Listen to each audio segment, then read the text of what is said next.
اللہ الرحمن الرحیم۔ ایمان کیا ہے؟ حضرت سیدنا جبریل علیہ الصلاۃ والسلام آپ صلی اللہ علیہ وسلم کی خدمت عالیہ میں حاضر ہوئے، انسانی شکل میں اللہ نے بھیجا، اور حضرت جبریل علیہ الصلاۃ والسلام نے پوچھا اسلام کیا ہے؟ آپ صلی اللہ علیہ وسلم نے 5 چیزوں کا تذکرہ فرمایا۔ پھر حضرت جبریل علیہ الصلاۃ والسلام نے ایمان کی حقیقت کے بارے میں پوچھا، تو آپ صلی اللہ علیہ وسلم نے فرمایا ایمان یہ ہے کہ ان تؤمن باللہ وملائکتہ وکتبہ ورسلہ والیوم الآخر والقدر خیرہ وشرہ۔ آپ صلی اللہ علیہ وسلم نے فرمایا ایمان یہ ہے کہ بندہ اللہ کی ذات پر ایمان لے آئے، اور پھر اللہ کے فرشتوں پر ایمان لے آئے، اللہ کی کتابوں پر ایمان لے آئے، اللہ کے رسولوں پر ایمان لے آئے، اور قیامت کے دن پر ایمان لے آئے، اور اچھی بری تقدیر پر ایمان لے آئے۔ یہ ہے ایمان۔ اللہ کی ذات پر ایمان لانے کا مطلب کیا ہے؟ اللہ کی ذات پر ایمان لانے کا مطلب یہ ہے کہ اللہ تعالیٰ کو اپنی ذات کے لحاظ سے اور اپنی صفات کے لحاظ سے انسان یکتا سمجھے، اللہ کی ذات و صفات میں کسی اور کو شریک نہ کرے، چاہے وہ نبی ہو، چاہے وہ ولی ہو، چاہے وہ غوث ہو، کتب ہو، ابدال ہو، اوتاد ہو، یا نوری ہو، ناری ہو، کسی کو اللہ کی ذات اور صفات میں شریک نہ کرے۔ یہ ہے ایمان۔ وملائکتہ، اور اللہ کے فرشتوں پر ایمان لانا۔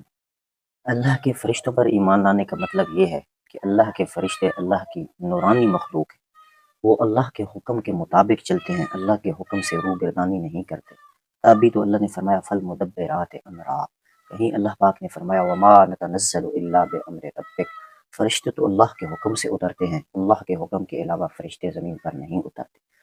تو فرشتوں پر ایمان لانے کا مطلب یہ ہے کہ فرشتے اللہ کی نورانی مخلوقات ہیں، اللہ کے حکم کے تابع ہیں۔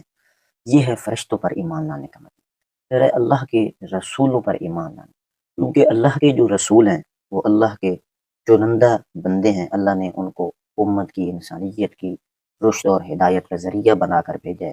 وہ امت کی اصلاح کرنے والے ہیں، رہبر و رہنما ہیں، تو ان کو اپنا رہبر و رہنما سمجھنا، ان کی تبلیغ پر، ان کی جو دعوت ہے اس پر ایمان لانا، ان کی بات کی تصدیق کرنا، ان کے رسول ہونے کو ماننا، یہ ہے رسولوں پر ایمان لانا۔